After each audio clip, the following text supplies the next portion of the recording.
Durante a Guerra da União Soviética contra o judaísmo e seus valores, quem liderou a defesa e preservação da vida judaica mesmo sob perseguição? E como essa mesma pessoa liderou um renascimento do estudo judaico nos Estados Unidos e ajudou a aproximar os Hassidim da ortodoxia tradicional e a reforçar a necessidade de união em torno de Israel? Hoje, no Think Twice, examinamos o significado da vida do sexto Rebbe de Lubavitch. Rebbe, uma figura que nas últimas décadas foi ofuscada por seu sucessor, mas que mesmo assim foi uma personalidade fundamental na história judaica do século XX. Com o autor de uma nova biografia.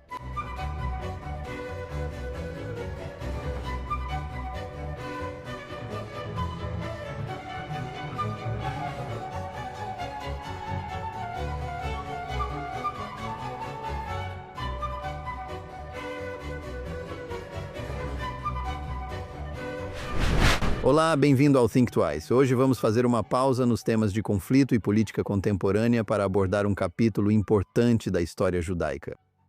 Quando você pensa em Chabad e no movimento Lubavitch e seu impacto no mundo judaico, o foco invariavelmente recai sobre o sétimo Rebbe de Lubavitch. Rabino Menachem Mendel Schneerson foi a figura carismática que elevou seu movimento, deixando um legado tão grande que nenhum sucessor foi nomeado em seu lugar. Inevitavelmente, isso resultou em pouca atenção fora do mundo hassídico sendo dada ao homem que ele sucedeu, o sexto Rebbe, Rabino Yosef Yitzhak Schneerson. Mas se quisermos entender não apenas como um movimento hassídico relativamente pequeno se tornou um fenômeno mundial, mas também o impacto que teve em eventos cruciais dos últimos 100 anos, devemos conhecer melhor o homem que iniciou esse desenvolvimento notável. Além disso, observar sua vida não é só a história de um homem de fé admirado. É a história da resistência judaica contra a opressão soviética e da sobrevivência judaica na fé diante de uma guerra de extermínio nazista, assim como sobre como esse pequeno movimento teve e continua a exercer influência na vida judaica desde a Segunda Guerra Mundial, muito além do esperado para seu pequeno grupo. Temos o prazer de receber hoje o autor de uma nova biografia do Rabino Schneerson. O Rabino David Eliezer é membro do movimento Chabad Lubavitch e fundador, diretor e líder espiritual da congregação Chabad Bet Meir HaKohen do norte do condado, em Yorba Linda, Califórnia. O Rabino Eliezer representa o Chabad nas principais organizações judaicas, integra o Conselho da Federação Judaica e Serviços Familiares do Condado de Orange, Califórnia, e também faz parte do Conselho de Governadores da Agência Judaica para Israel. Ele já foi publicado em diversos veículos e é autor de 2 livros, O Segredo do Chabad, de 2015, e o mais recente, Undaunted, como o sexto. O Rebbe de Lubavitch salvou os judeus russos, reinventou o judaísmo americano e impulsionou um renascimento judaico global. Rabino David Eliezer, bem-vindo ao Think Twice. Bem, sou fã há muito tempo e é um prazer participar. Bem, muito obrigado por tirar um tempo para se juntar a nós hoje. Quero começar te perguntando por que hoje tão poucas pessoas fora dos Hassidim de Chabad sabem tão pouco sobre o sexto Rebbe. Os esforços do sétimo Rebbe transformaram Chabad em uma força internacional no judaísmo, gerando grande reverência até entre judeus seculares e fortalecendo sua reputação dentro do próprio movimento. Ele estava, como você escreve, em grande parte seguindo os passos de seu predecessor e dando continuidade às conquistas dele. Conte-nos um pouco mais sobre quem era esse homem. O Rebbe anterior em sua época, era definitivamente bem conhecido e as pessoas realmente o compreendiam. Por exemplo, quando ele desceu do trem em 1930 em Chicago, havia 15 mil pessoas lá para recebê-lo. E ele teve recepções semelhantes em todos os Estados Unidos, em St. Louis, em Baltimore, em Nova York, etc. No entanto, acho que o Rebbe levou Chabad, no período pós-guerra, de uma comunidade hassídica a uma potência global. A gente brinca, mas é possível argumentar que o Chabad é hoje a maior organização judaica do mundo, especialmente segundo estudos Pew nos Estados Unidos. Portanto, as conquistas monumentais do Rebbe, que na verdade foram inspiradas pelo seu sogro, o Rebbe anterior, eu acho que, por assim dizer, ele acabou ofuscando o sogro. Na comunidade Chabad, ele era muito conhecido, assim como em outros setores da ortodoxia. Acho que as pessoas não compreendiam toda a vida dele. Uma das coisas que este livro fez foi dar ao público uma noção de suas conquistas monumentais. Obrigado por acompanhar o Think Twice. Se você está nos ouvindo em alguma das plataformas de podcast ou nos assistindo ao vivo no Facebook, no X ou na JNS TV, por favor, curta ou se inscreva no JNS, clique no sino para receber notificações e nos dê boas avaliações. Além do Think Twice, há o podcast diário de Jonathan Tobin, onde compartilho mais notícias e análises sobre questões importantes atuais. Você pode encontrar o programa diário com o nome Jonathan Tobin Daily na JNS TV, onde quer que você ouça seus podcasts. E agora de volta ao programa de hoje. Sim. Vamos falar um pouco mais sobre quem era esse homem, o sexto Rebbe. Você pode nos dar uma ideia sobre o mundo em que ele nasceu e como esse mundo basicamente desapareceu durante sua vida, assim como as escolhas que os judeus enfrentavam no final do século XIX, quando ele chegou à maturidade? Bem, ele nasceu em 1880 e Alexandre III houve um assassinato do czar apenas 3 anos depois, o que trouxe um tremendo antissemitismo para a Rússia, além de uma monumental imigração de judeus russos para os Estados Unidos. Naquela época, havia grandes desafios para os ambientes judaicos tradicionais na Rússia. Ele nasce, seu pai é o Rebbe de Lubavitch que o precede, Rabino Shalom Dov Ber Schneerson, que é o quinto Rebbe. Ele nasce na pequena cidade de Lubavitch, que é uma espécie de oásis espiritual no oeste da Rússia. Hoje, fica a apenas 10 milhas da fronteira com Belarus. Ainda mantém aquele charme do velho mundo. Você pensa que está olhando para uma cidade pequena. Não há mais ruas de barro. Agora tem asfalto lá. Eu estive lá, então já tem asfalto. Então ele nasce nesse tipo de ambiente racídico, sabe? Numa época em que a comunidade judaica russa está passando por desafios sérios. De fora, um tremendo antissemitismo, imigração e de dentro, tantos movimentos diferentes que apresentam suas próprias soluções. A Haskalah, os secularistas que querem tornar os judeus mais russos e mais abertos ao mundo, os sionistas que têm esse grande sonho de um Estado de Israel, os socialistas e os comunistas, e todos estão disputando o coração dos judeus nesse momento. Ele nasce nesse momento, nessa época de enorme turbulência. E ele vive uma vida de turbulência porque uma vez que o czar cai, ele vive sob o comunismo. E quando é expulso da Rússia, ele luta na Europa Ocidental. Quando escapa da Europa Ocidental, ele vem para a América. Então, eu acho que aqui está um homem que teve que viver em tantos ambientes diferentes, com tantos desafios diferentes, e cada um é muito diferente do outro. Sim, acho que um dos pontos no início do seu livro que realmente me interessou, e enquanto você contava a história do movimento em si, assim como você sabe a biografia dele, você disse que, sabe, a ferrovia passou por fora de Lubavitch. Por um lado, essa é uma história interessante que eu gostaria que você contasse, mas também porque, sabe, esse era um lugar que, de certa forma, a história estava passando ao largo. E ainda assim, esse homem que cresceu nesse lugar muito, sabe, claramente isolado. Dominou o palco mundial depois disso.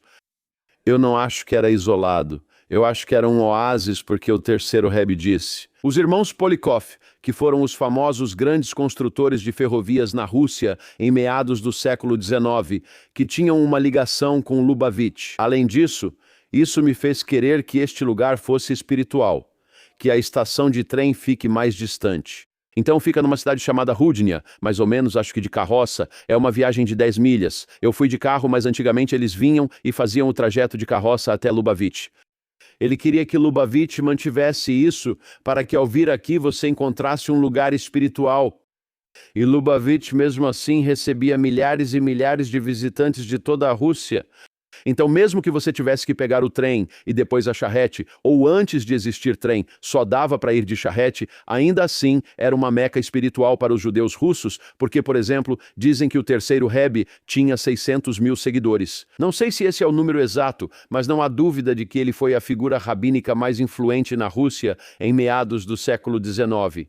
E isso continuou com cada um dos diferentes rebes de Lubavitch. Então, em um certo sentido, era um lugar onde os judeus vinham para se recarregar espiritualmente.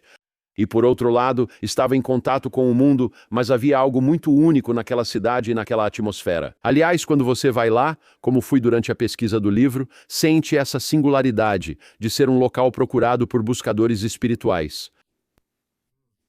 E agora, quando ele estava na casa dos 30 anos, houve esse tremendo cataclismo da Primeira Guerra Mundial. Hoje, isso costuma ser esquecido devido aos eventos ainda mais terríveis que depois atingiram os judeus europeus.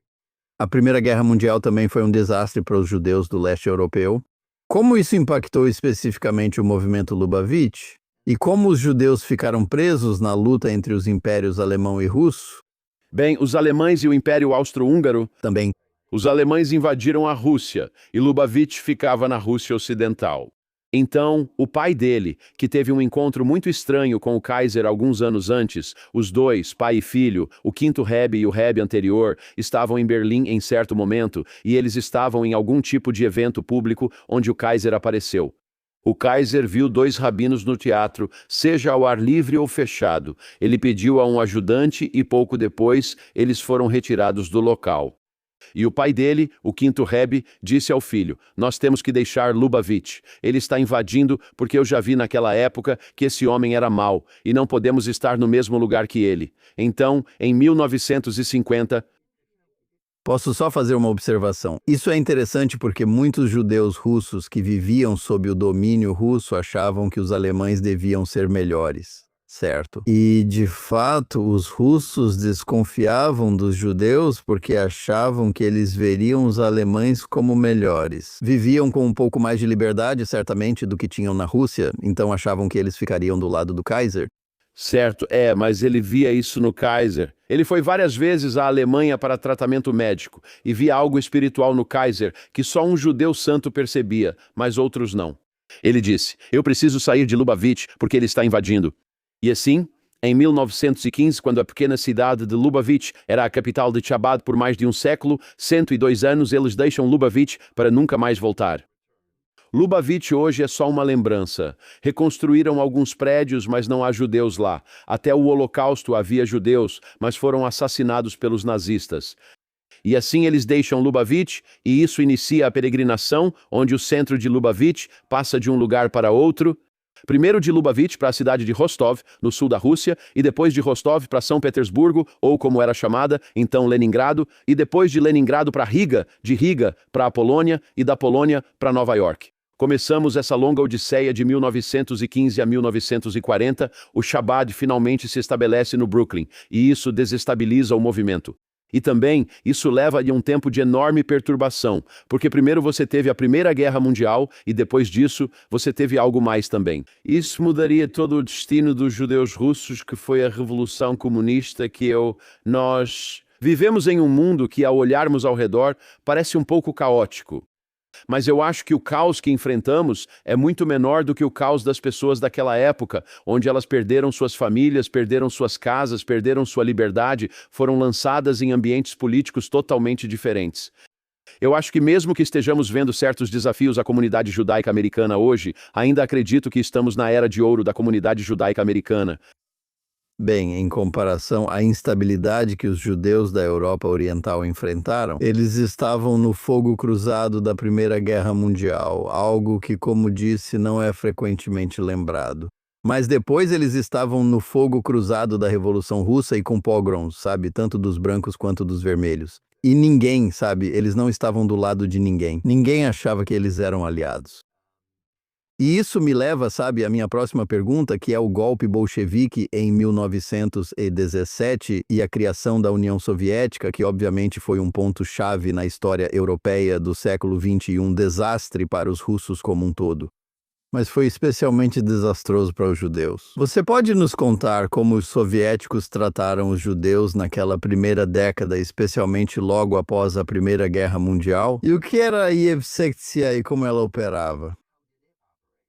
Então temos que realmente dizer que o comunismo foi terrível e maravilhoso. Antes da Revolução Comunista, judeus só podiam viver na zona de residência na Rússia, não podiam frequentar faculdade, tinham pouca liberdade e pouca estabilidade econômica.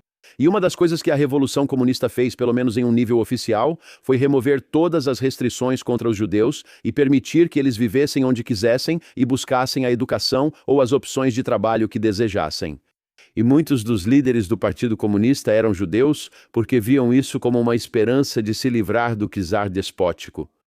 Por outro lado, o lado negativo disso foi que o custo era que tínhamos que acabar com a religião, não só o judaísmo. Eles também travaram uma guerra contra o cristianismo. Eles tinham um medo estranho de enfrentar os muçulmanos porque havia muitos deles. É muito interessante.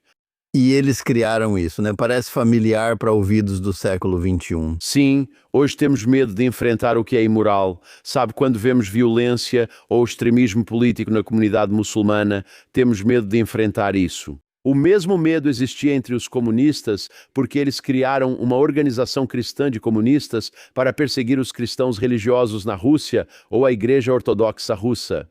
Eles também criaram a Yevsektia, a seção judaica do Partido Comunista, e muitos de seus líderes vieram de lares religiosos. E eles travaram a guerra contra o judaísmo na Rússia para destruí-lo.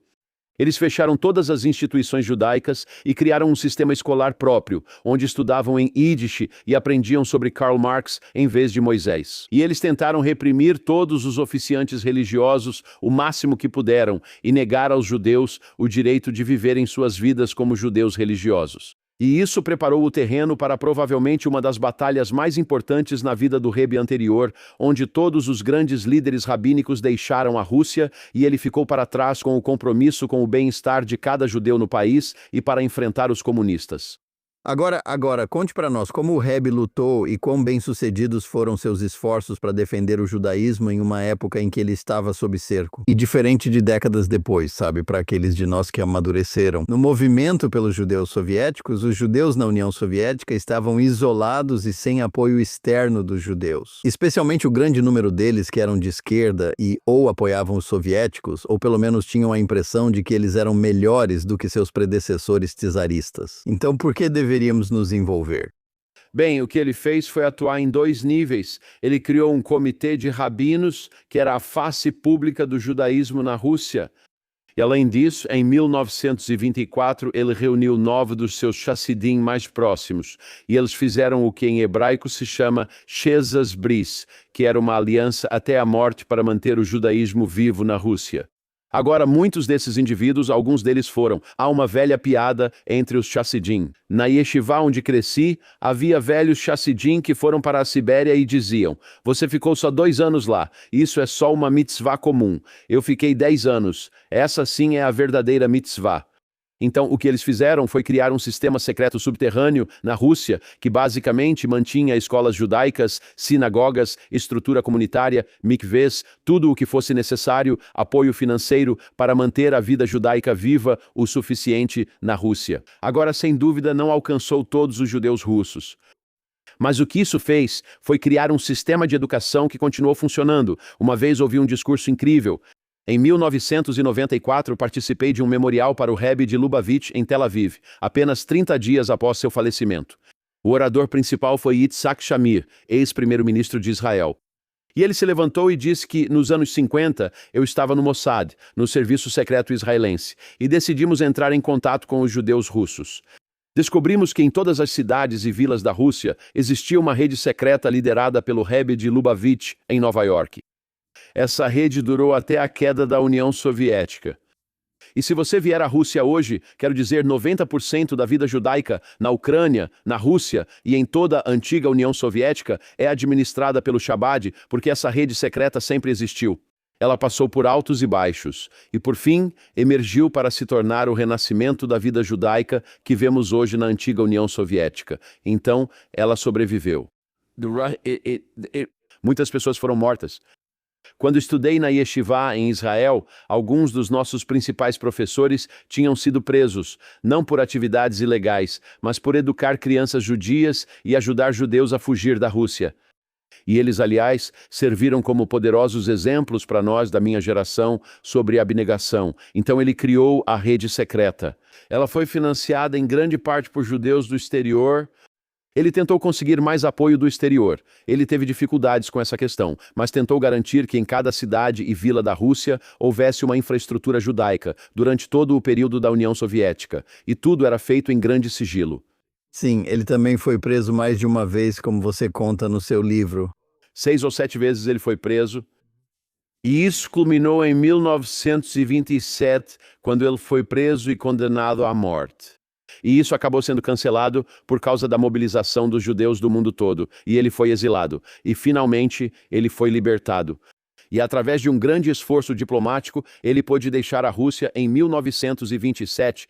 Ele hesitava entre sair ou não, mas enfrentava a escolha entre morrer ou deixar a Rússia e tentar organizar de fora uma rede secreta no país. Ele optou por isso. Ele estava com a saúde debilitada. Você aborda bastante no livro os desafios de saúde que ele enfrentava.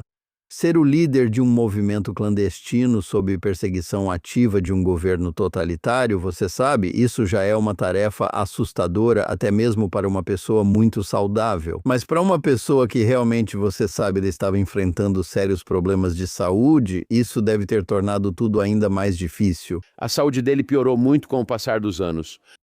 Em 1932, ele foi diagnosticado com esclerose múltipla. O mais intrigante é que, enquanto estava na Rússia, ele tinha problemas de saúde, mas pioraram após sair do país.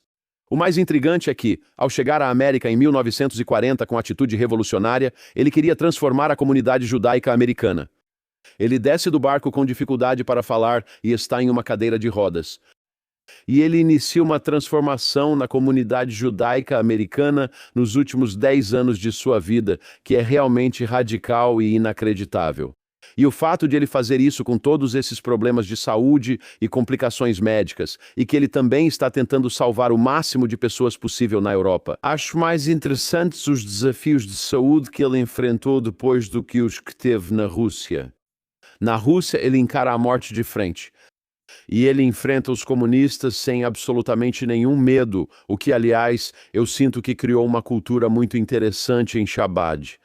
Todo mundo sabe que quando algo precisa ser feito, os rabinos de Chabad, eu não estou dizendo que eles são perfeitos e que sempre fazem isso, mas enfim, mas os rabinos de Chabad, os filhos do Rebbe, mas está enraizada nessa comunidade uma verdadeira cultura de autossacrifício pelo próximo e a disposição de ir a lugares. Quero dizer, quem mais está disposto a viver nas Ilhas Maurício ou em qualquer lugar do mundo?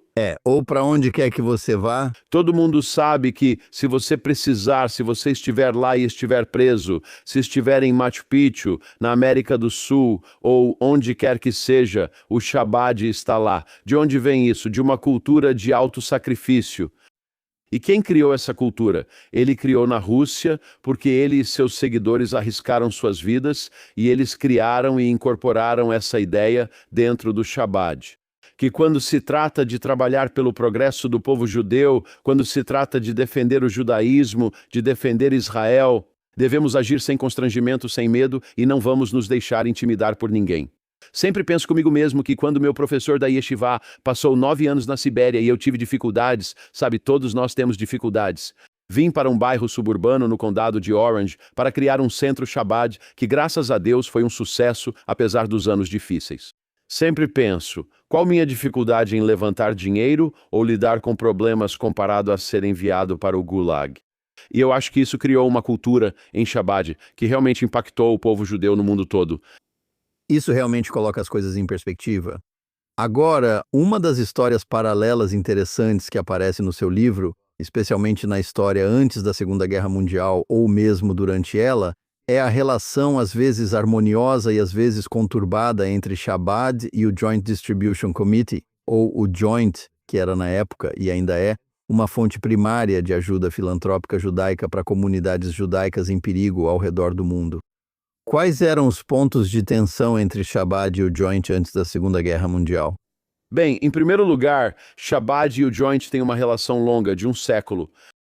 E é como um casamento, às vezes eles se dão bem e às vezes discordam.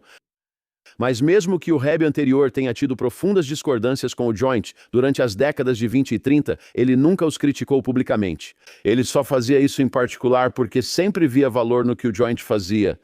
E nós também tivemos, sabe, hoje em dia na Rússia, acho que realmente depois e com a queda da era comunista, houve muita disputa na Rússia sobre quem se tornaria a organização dominante. O que vai acontecer? Acho que também havia algumas tensões com o Joint que realmente se acalmaram e agora trabalhamos em cooperação com eles.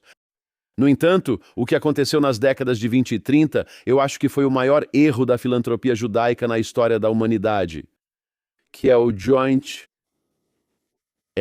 O chefe do Joint era Felix Wahlberg, que naquela época era genro de Jacob Schiff, que já havia falecido, eu acho. E Felix Wahlberg, de acordo com o que diz o seu biógrafo, era um judeu que aparecia no Templo Emanuel por meia hora no Yom Kippur. Ele não era uma pessoa espiritual. Ele foi para a Rússia em 1926 e os russos, os comunistas, a Yevsektia e os comunistas na Rússia queriam criar colônias judaicas onde os judeus se envolveriam com a agricultura.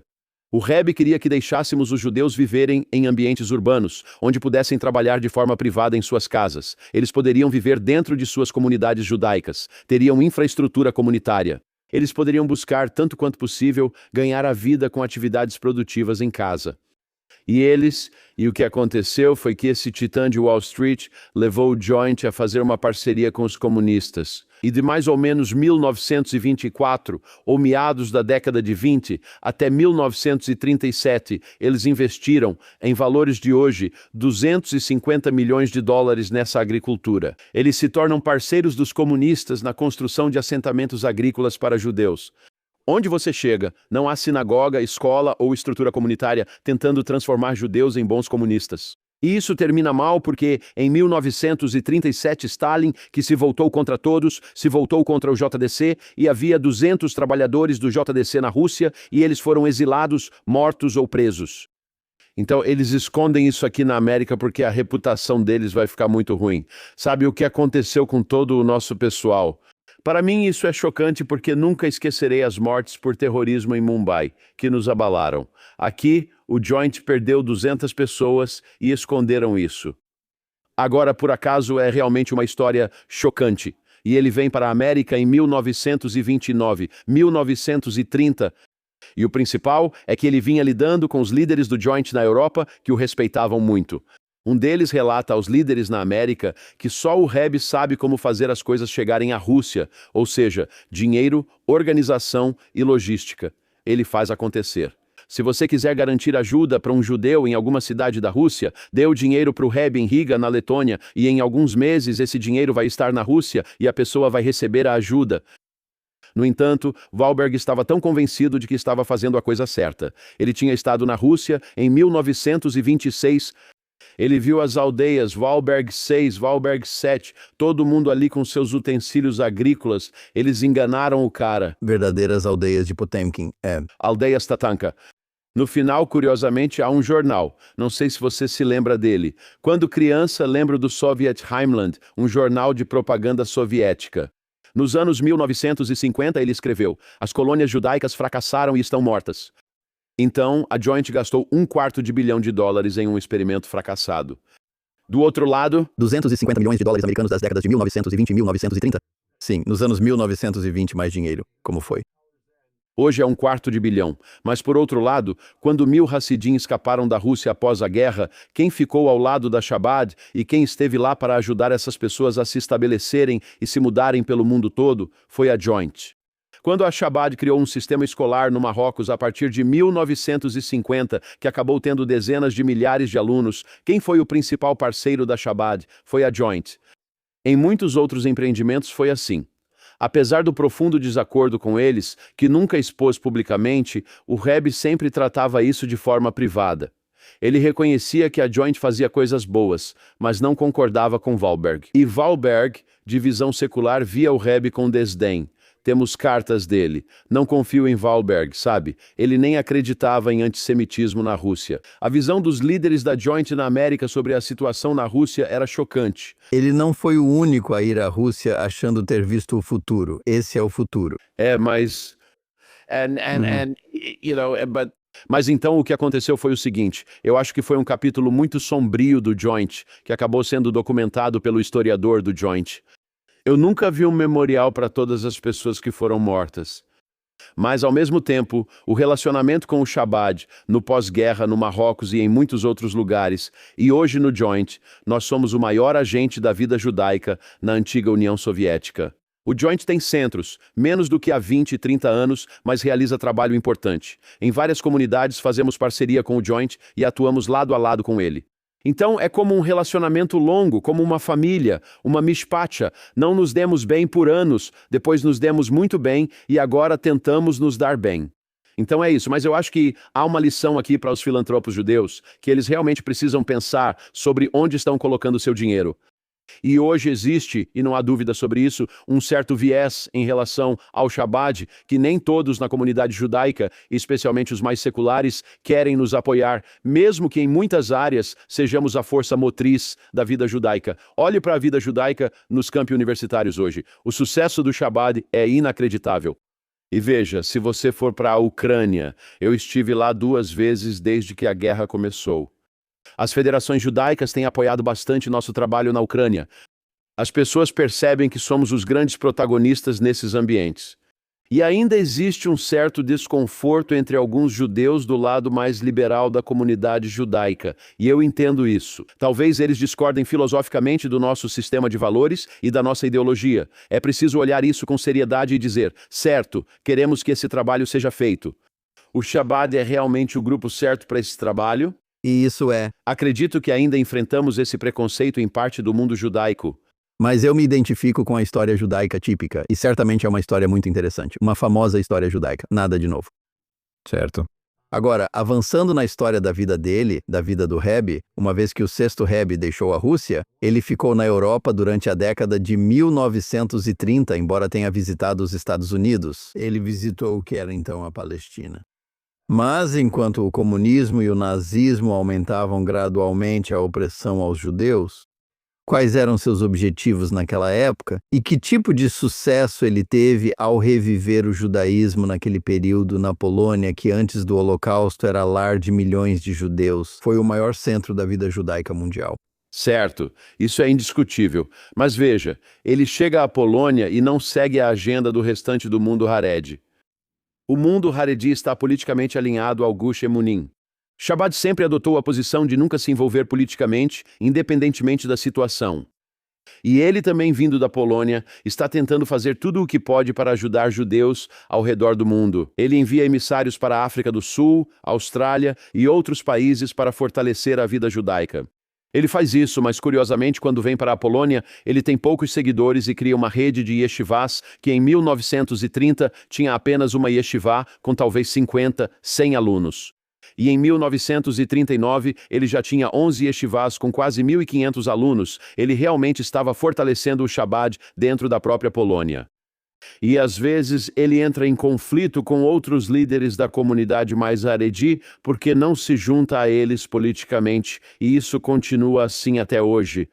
Shabbat é o único grande grupo religioso em Israel que não faz parte de nenhum partido político. Os Chassidim de Shabbat em Israel votam individualmente no partido de sua escolha. E preciso te contar algo hilário. Anualmente, divulgam a contagem de votos por partido em cada cidade de Israel. Há uma cidade de Shabbat chamada Tzfat Shabbat.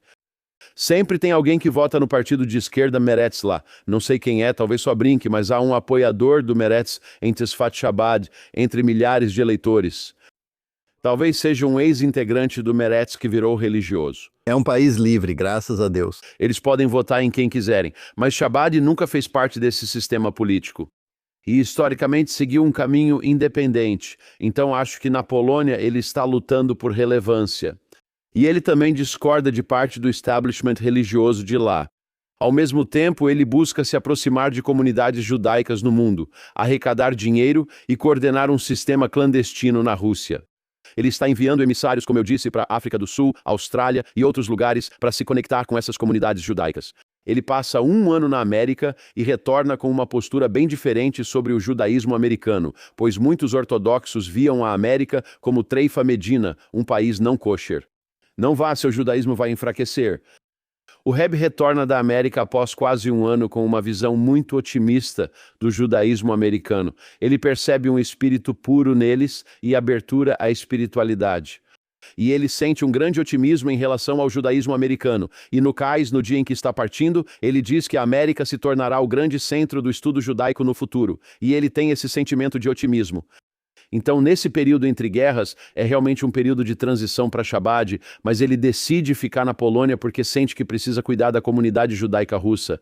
Você terá mais proximidade e fortalecerá a comunidade Shabbat na Europa Central, Oriental e na Polônia. A tradição racídica terá futuro neste mundo. Certo. Agora, o Holocausto representa, obviamente, um período de tragédia única para todos os judeus. Mas qual foi o impacto específico sobre Shabbat? Apesar da fuga do Rebbe, que por si só é uma história interessante, a maioria de seus líderes e rabinos, como o restante da comunidade judaica europeia, ficou presa no Império Nazista. E então, conte-nos um pouco sobre qual foi o papel de Chabad e do Rebbe nos esforços, em sua maioria mal-sucedidos e em parte bem-sucedidos nos Estados Unidos para aumentar a conscientização sobre o resgate dos judeus? Bem, deixe-me acrescentar como ele foi salvo, pois isso daria até um filme de Hollywood, mas duvido que fariam sobre um rabino religioso que fez algo assim. Em um tipo de Hollywood bem diferente. Um tipo diferente de Hollywood. No entanto, quando o Chabad nos Estados Unidos era pequeno, com poucos ativistas, eles conseguiram chegar à Casa Branca. E o governo americano vai até o governo alemão e diz: isso foi em setembro, outubro de 1939, salvem esse rabino. Enviam soldados alemães a Varsóvia para encontrá-lo. E os alemães querem fazer isso porque pensam, sabe de uma coisa? Se os Estados Unidos estiverem satisfeitos conosco, talvez, a guerra. A gente não sabe o que vai acontecer. Eu nem sei se eles sabiam para onde a guerra estava indo. Sim, é importante lembrar que quando a Polônia é conquistada, os Estados Unidos ainda estão neutros e só entram na guerra 2 anos depois. Os Estados Unidos só entram na guerra 2 anos depois. Neste momento, a Alemanha acha que, ao favorecer os americanos, eles permanecem neutros. Então eles descobrem o paradeiro dele e ele é enviado no final de dezembro de 1939, ele é mandado para Riga. E de Riga ele vem para os Estados Unidos. Agora, nos Estados Unidos, ele chega e a primeira coisa que faz é tudo o que pode para salvar os alunos das suas yeshivás. Agora, ele havia incentivado o maior número possível de pessoas de Chabad na Polônia a deixar a Polônia e ir para a Lituânia, que era um país neutro na época. Ele envia cartas para o mundo inteiro em busca de vistos e lugares para onde possam ir. Ele tenta arrecadar dinheiro, mas tem poucos recursos. E ele não tem uma base forte de apoio aqui nos Estados Unidos. Hoje em dia você olha para o Chabad e é uma potência judaica. Em todo o bairro suburbano americano, há um grande prédio do Chabad na esquina. Naquela época, havia cerca de 100 verdadeiros Hassidim na América, e nenhum tinha dinheiro de verdade. Então ele não tem dinheiro. E mesmo que Chabad tenha chegado a altos níveis do governo americano para salvar o Rebbe, isso não se traduziu em influência política de nenhuma forma, foi algo pontual. Algumas figuras-chave na Casa Branca de Roosevelt decidiram salvar esse rabino, mas depois perderam o interesse. Ele não tem influência política e poucos recursos financeiros. E nesse período inicial, ele faz tudo o que pode para salvar o maior número possível de alunos. Mas ele fica realmente abatido porque sente naquela época, e ele escreve uma longa carta em 1943 que os políticos não estão nos ouvindo. No passado, escreve ele, judeus recorriam a políticos dispostos a ouvir. Hoje, a mídia ignora nossas opiniões e líderes judeus estão impotentes. E nós sabemos, se você olhar, não há dúvida, como Rafael Medoff escreve, que Roosevelt cumprimentou calorosamente o líder judeu mais importante da época, Stephen S. Wise, que não teve coragem de se levantar e organizar a comunidade judaica americana para enfrentar a Casa Branca. Eles preferiam travar a guerra a salvar os judeus. Não quiseram bombardear Auschwitz, nem tomar medidas que poderiam salvar vidas. Então, o Rebbe fica extremamente frustrado porque ele não tem influência e não tem dinheiro, ele não tem poder, ele tenta fazer o que pode para salvar qualquer pessoa. Ao saber que judeus conhecidos estão em campos de refugiados na Austrália, ele pede aos seguidores de lá, por favor, cuidem deles. Quando encontra refugiados americanos em Saguaro, manda seus seguidores ajudá-los. Faz tudo o que pode, mas está muito limitado. Também está mal de saúde, em uma cadeira de rodas e não pode viajar. Curiosamente, ele apoia a famosa marcha sobre Washington em outubro de 1943, para a qual ele envia um grupo muito ilustre. Mas ele não pode ir porque está fisicamente incapaz de viajar. Mas ele envia um grupo muito distinto, ele manda 4 dos seus, seguidores racídicos, muito respeitados para representar Chabad nessa marcha. O que acaba se tornando o catalisador para o Conselho de Refugiados de Guerra, que começa a mudar o destino e salvar muitos judeus na Europa. Mas eu acho que ele fez tudo o que pôde dentro do seu contexto. Mas por causa da sua incapacidade de agir em um nível político, seja lá o que for, ele também diz: é um momento em que precisamos responder espiritualmente, rezando, estudando mais Torá, voltando-nos para Deus. A resposta judaica clássica, em momentos terríveis de tragédia e crise, é que deve haver reflexão espiritual. Então ele pediu isso também neste momento. Mas ele salva um grupo de seus alunos que acabam em Xangai. Quase 50 deles acabam em Xangai. Alguns conseguem chegar ao Canadá antes da guerra. E ele está sempre procurando o que pode fazer. Quero contar uma história muito interessante que acho muito intrigante sobre ele. Em janeiro de 1941, um grupo de alunos da Yeshiva Tels, que é uma yeshiva famosa na Europa, todos com passaportes britânicos, acabam em, acho que é Brisbane ou Adelaide. Eles acabam na Austrália. Os australianos os veem lá porque era um país da comunidade britânica. Foi assim que chegaram, viajando pela Rússia até a China. Os Estados Unidos só entram na guerra em dezembro de 41. Isso é janeiro de 41 e eles acabam na Austrália. Os judeus australianos locais não tinham escolas judaicas diurnas na época. Havia rabinos ortodoxos, mas eram discretos. Eles não questionaram a queda da religiosidade. Os judeus locais sugeriram: vocês deveriam ir para os Estados Unidos? Vamos pagar a passagem. Todos os estudantes da Yeshiva Tels escreveram cartas ao Rosh Yeshiva, Rabino Eliezer Bloch, renomado estudioso da Torá, que viera da Europa e já estava na América. Consiga vistos para os Estados Unidos. Eles conseguem e vão para Cleveland, onde reconstituem a Yeshiva Tels ainda existente. Um estudante de Chabad estava nesse grupo. O nome dele era Chaim Gutnick, e ele vinha de uma família Chabad. Então ele escreve uma carta para o Rebbe no Brooklyn e diz: me envie um visto. E o Rebbe manda uma mensagem de volta para ele. Em janeiro de 41, depois da guerra, refugiados virão para a Austrália, e você precisa ficar aí para criar um lugar de Torá, ensinar sobre Deus e fortalecer o judaísmo. Naquele momento, Hitler estava mais forte que nunca na Europa. As pessoas nem... Roosevelt ainda não ajudava Churchill como ele queria. A Inglaterra está lutando durante a Blitz, e o Rebbe está dizendo que haverá refugiados vindo para a Austrália depois da guerra. Na Austrália, uma das famílias rabínicas mais proeminentes é a Gutnick, que lidera o Tribunal Rabínico e o Kashrut, tendo se tornado uma das mais importantes e com um dos rabinos mais influentes do país em sua época. E os filhos, netos e até bisnetos dele continuam esse legado até hoje. Mas essa era a visão de um Rebbe, que ele via não só o que estava acontecendo naquele momento, mas também o que iria acontecer no futuro. Então ele levantou isso agora. E hoje, 80% dos rabinos na Austrália são rabinos Chabad em sinagogas. É uma grande jornada com muitas coisas boas. Aliás, muitas coisas boas. Olá. Já nos Estados Unidos, como você escreve em seu livro, o Rebbe fez uma escolha consciente de fazer algo diferente. Não tentar se encaixar como muitos outros grupos ortodoxos ou racídicos fizeram, mas tentar espalhar a filosofia de Chabad e expandir a educação judaica. Ao contrário de outros que pensavam bem que, com a tendência do judaísmo secular, a gente só precisa preservar nossa própria, nossa pequena comunidade. Não podemos nos aproximar dos outros. Por que ele fez essa escolha? Como a maioria do mundo judaico reagiu na época? A maioria do mundo judaico, principalmente o secular, o considerava irrelevante. O mundo judaico ortodoxo considerava que ele vivia numa fantasia. E ele desce do barco e diz aquela frase famosa: América é nicht anders. América não é diferente. O judaísmo vai sobreviver e prosperar neste país como fez na Europa. E você dedica 2 capítulos a essa expressão. Certo, é uma expressão muito importante.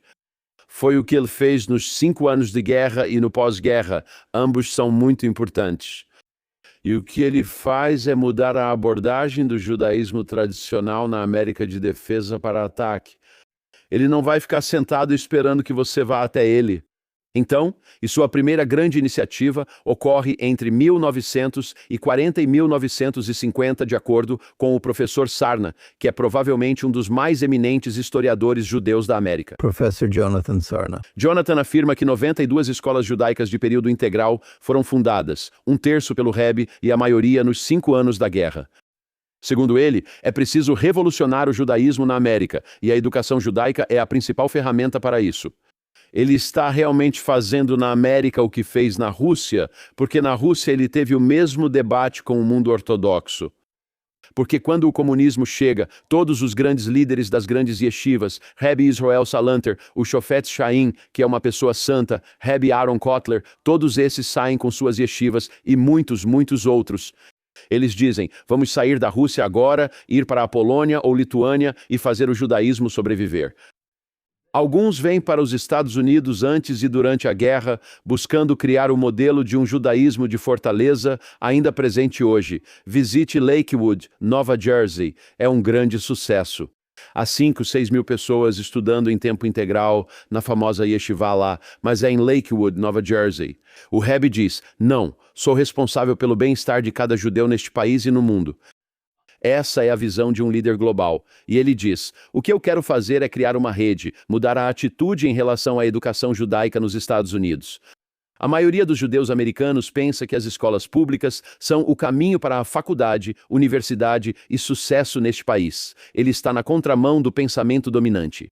O nível da educação judaica aqui é extremamente baixo. Mas para mim, a melhor descrição foi esta que me foi contada por um rabino que já faleceu, mas ele estava no portão. Ele estava no cais quando o Rebbe chegou e me contou essa história.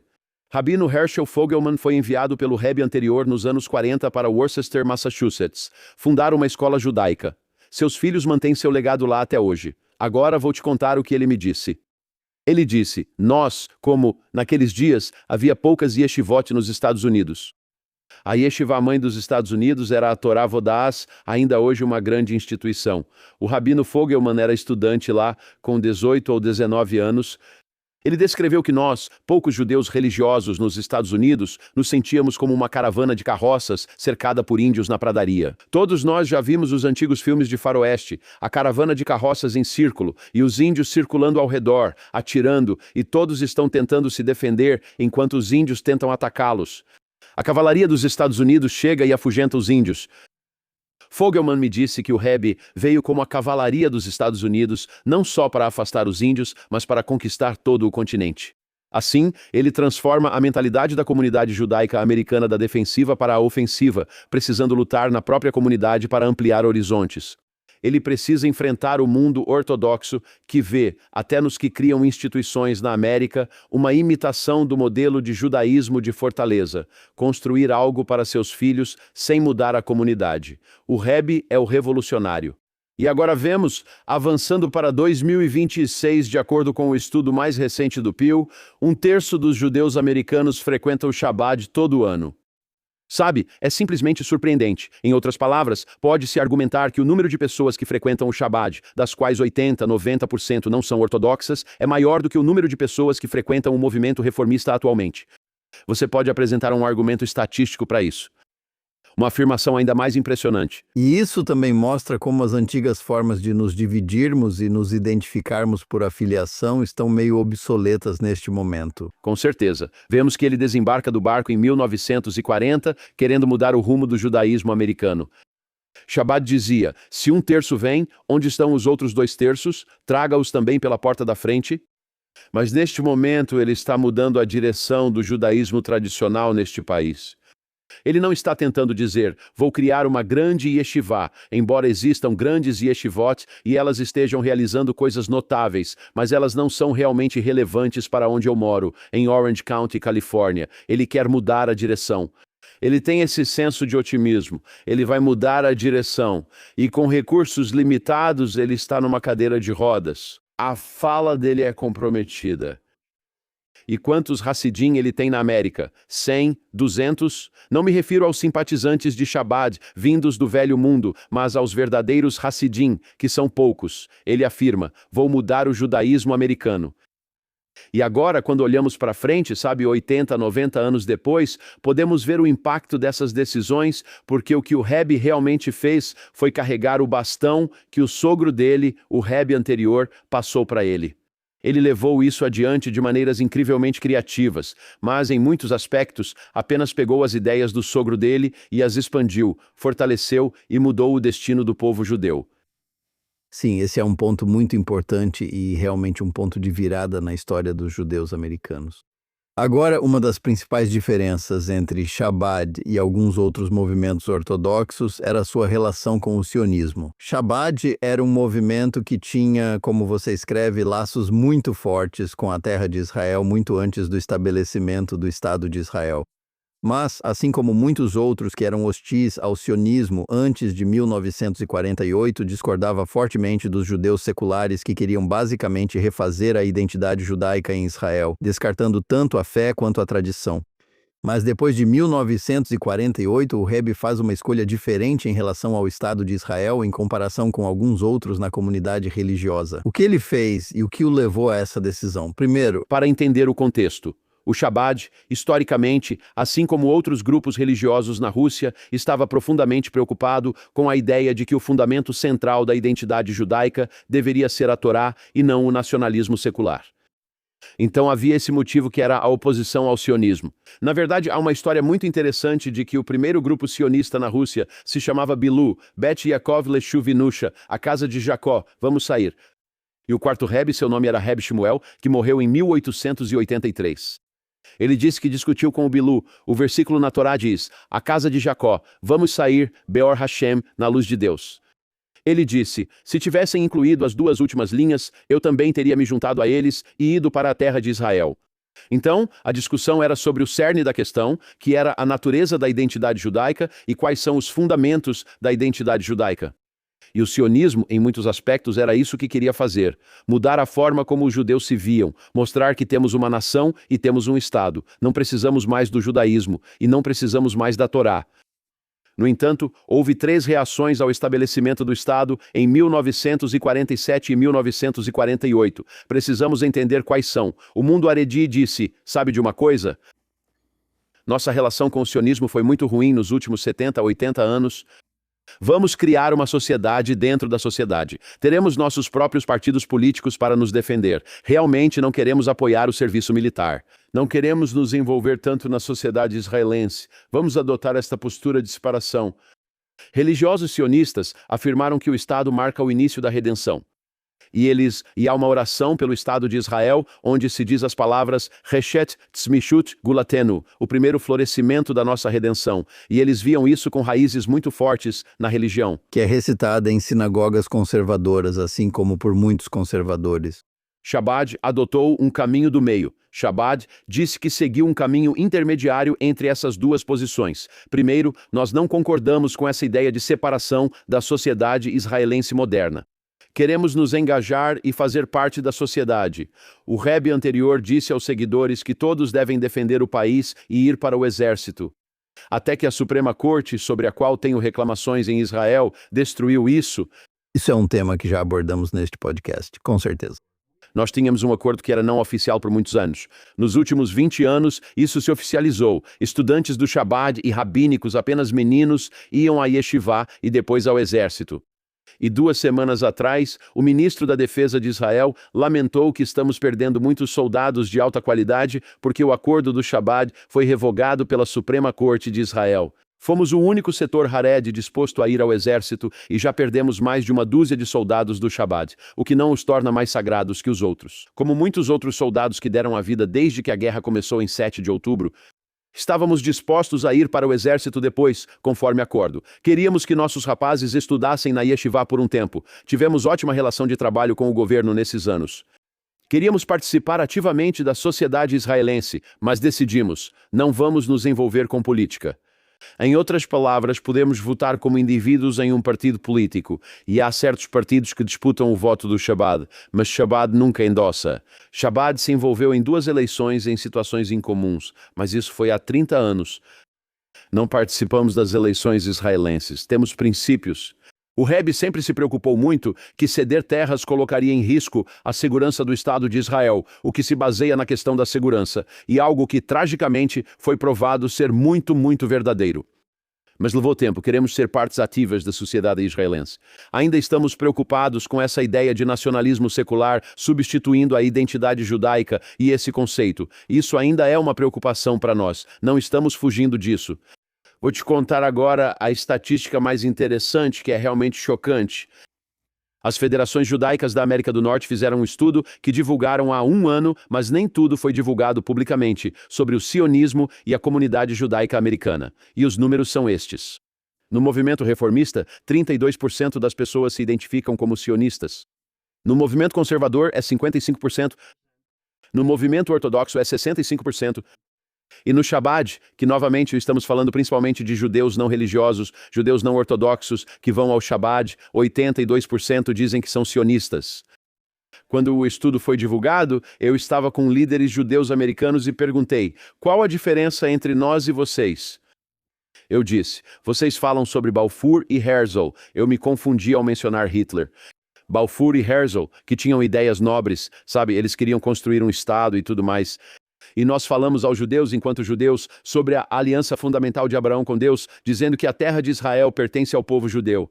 Em outras palavras, a ideia de Eretz Israel, a terra de Israel, é um princípio fundamental na identidade judaica que vai até a essência da nossa identidade espiritual. Então, curiosamente, Coisa que os judeus antisionistas da esquerda negam, assim como eles negam. E então, curiosamente, o movimento que foi anti-sionista por muitos anos, por causa do aspecto do nacionalismo secular, hoje é o maior pilar e fonte de apoio na diáspora para o Estado moderno de Israel. Isso não é baseado em estatísticas inventadas por mim. Pergunte a qualquer diplomata israelense. Não me importa se ele está no Peru ou no Paraguai, se está na Austrália ou na Argentina. Ele vai te dizer em quem eles podem confiar na comunidade judaica local para construir apoio a Israel.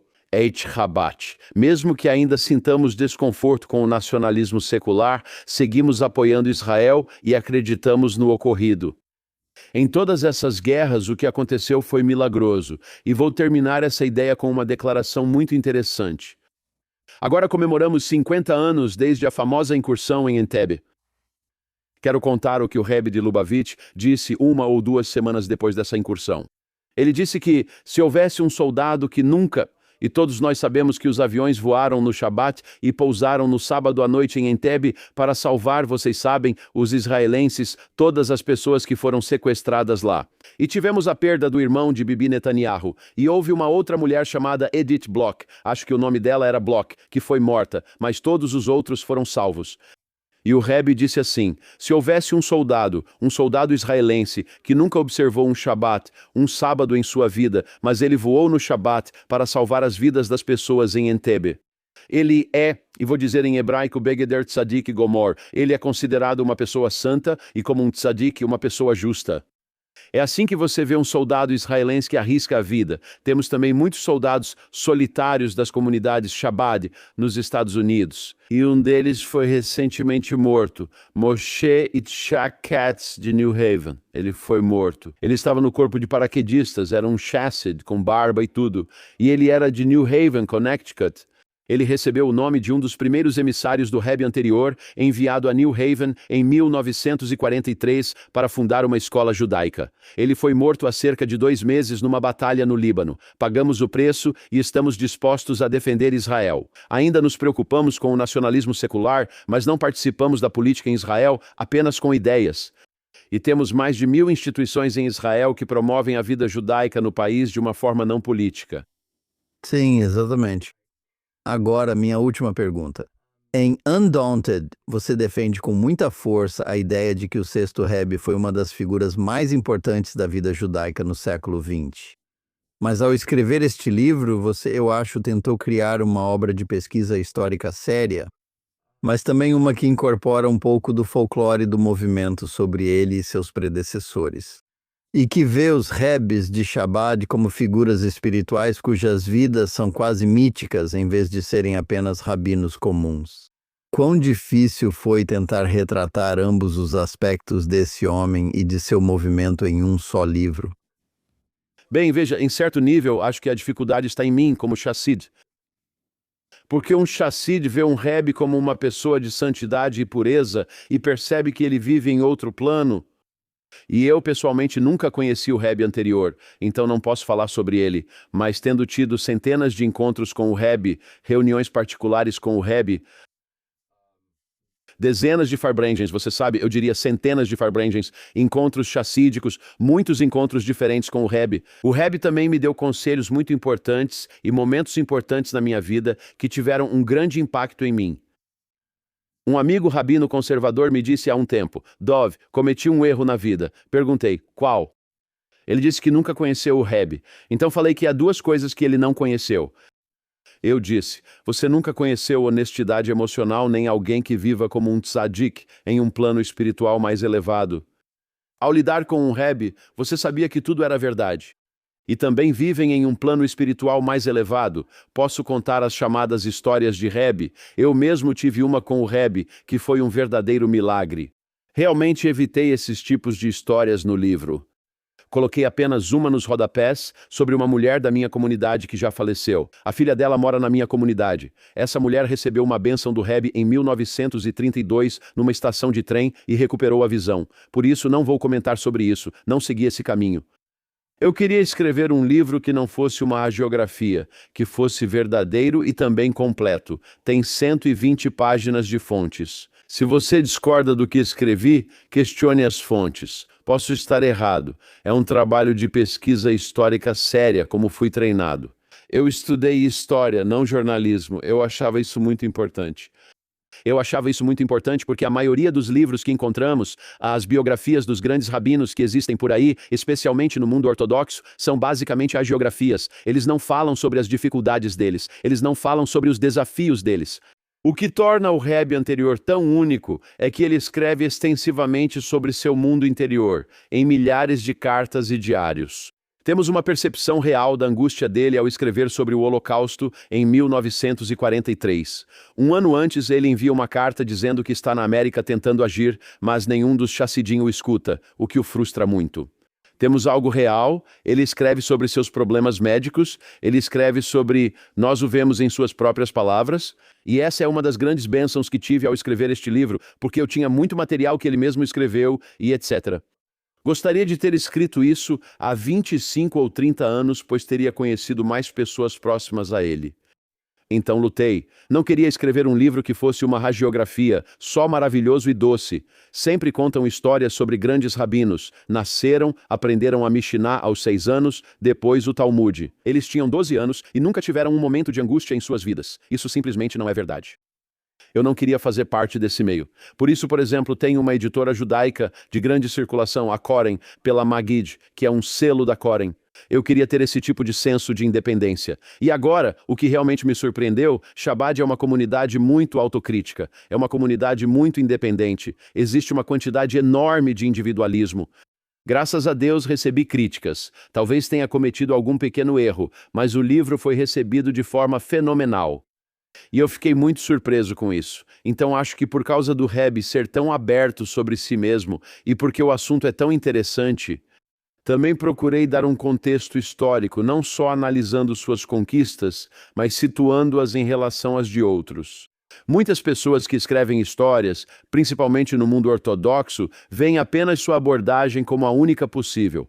E eu vejo as conquistas dos outros como importantes. Então foi um desafio para mim fazer isso. Eu trabalhei muito. Em alguns capítulos eu me esforcei bastante.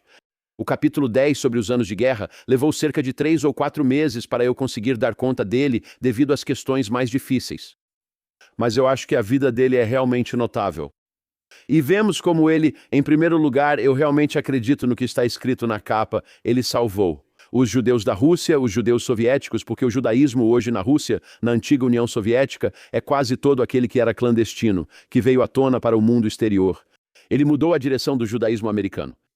E nos últimos anos de sua vida, sobre os quais escrevo no último capítulo, ele faz algo também revolucionário, porque em 1946, no final de 46 e 47 mil racídicos, Chabad escapam da Rússia com passaportes poloneses falsos. Isso, aliás, não é apenas um filme de Hollywood, isso é uma série da Netflix.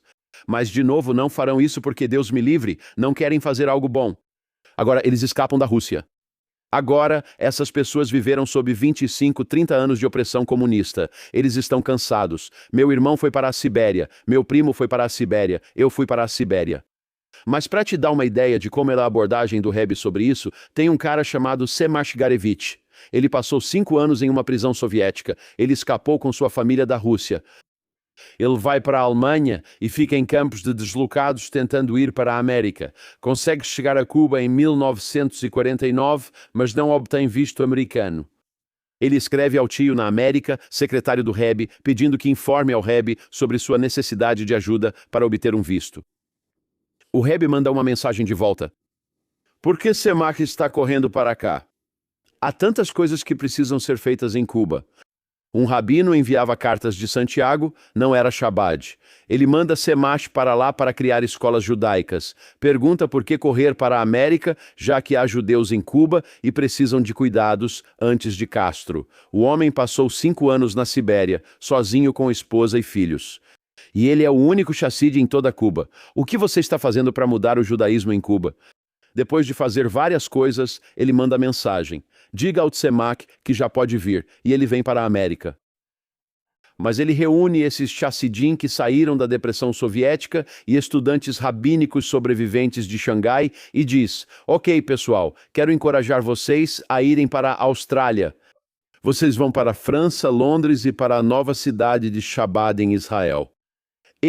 Se você for e olhar ao redor do mundo hoje e for ver o que é o Chabad hoje na França, metade dos rabinos na França são rabinos Chabad. Na Inglaterra ou Austrália, onde o Chabad está presente, 80% dos rabinos nas sinagogas e escolas são do Chabad. É a maior organização do país na América do Sul. E em todos esses lugares, ele está semeando o futuro ao enviar seus chassidim mais próximos. Eles estão todos cansados, eles passaram pelo comunismo. Eles não estão super empolgados com tudo isso. Ele está lutando, nem todo mundo está ouvindo, e ele quer mudar a comunidade judaica mundial. E o último ato dele é o mais interessante, que é quando ele se volta para um grupo de estudantes de Yeshiva em Nova York, que não são estudantes de Chabad, por volta das festas em 1950. Em setembro de 1950, ele propõe enviar estudantes da Yeshiva Mir ao Marrocos para criar um sistema escolar judaico, mas eles recusam. Então, pouco antes de falecer, ele instrui seu genro: quero criar um sistema escolar no Marrocos, na Tunísia e no norte da África. E o que o genro dele faz como primeiro ato ao se tornar Rebbe, mesmo antes de assumir oficialmente? Chabad cria uma enorme rede educacional nas décadas de 50 e 60 em parceria com o Joint, diga-se em favor deles, que basicamente oferece a tantos judeus no norte da África, Tunísia e Marrocos uma educação judaica. Então, o último ato neste mundo de um Rebbe racídico, nascido na pequena cidade de Lubavitch, é garantir que o judeu de Meknes, de Casablanca, de Fez, tenha educação judaica. Essa é a visão de um líder judaico global. Ponto muito importante e uma boa maneira de encerrar. Rabino, muito obrigado por estar conosco hoje. Como nossos espectadores e ouvintes podem obter Undaunted? Undaunted está disponível na Amazon e em todas as livrarias judaicas. Você também pode pedir de forma particular pela Barnes & Noble e por aí vai. Não existem muitas livrarias comuns hoje em dia. Essa é a grande tragédia da vida. Infelizmente é verdade. O livro está disponível e incentivo que escrevam resenhas na Amazon. Todas até agora foram 5 estrelas, mas seriam bem-vindas mais, inclusive críticas. Mas eu acho que essa história ela é muito importante porque ela nos fala sobre defender ideais e também sobre a nossa capacidade. O Rebbe deu poder às pessoas para serem agentes de mudança e acreditava que seus chassidim poderiam alcançar grandes feitos. E eu acho que isso nos ensina a ideia de responsabilidade pessoal e que todos nós podemos fazer a diferença aqui no mundo. Tudo o que ele queria era que ele e nós pudéssemos mudar o destino judaico. Ele mudou o destino judaico no século XX. Acredito que seus chassidim continuarão com isso. Vou apenas terminar com isso. Tenho 2 netos que nos últimos 6 a 8 meses, ambos se tornaram emissários do Chabad. Um em São Francisco, onde trabalha com jovens profissionais judeus, e outro em Budapeste. Casou-se com uma garota de Budapeste que faz o mesmo.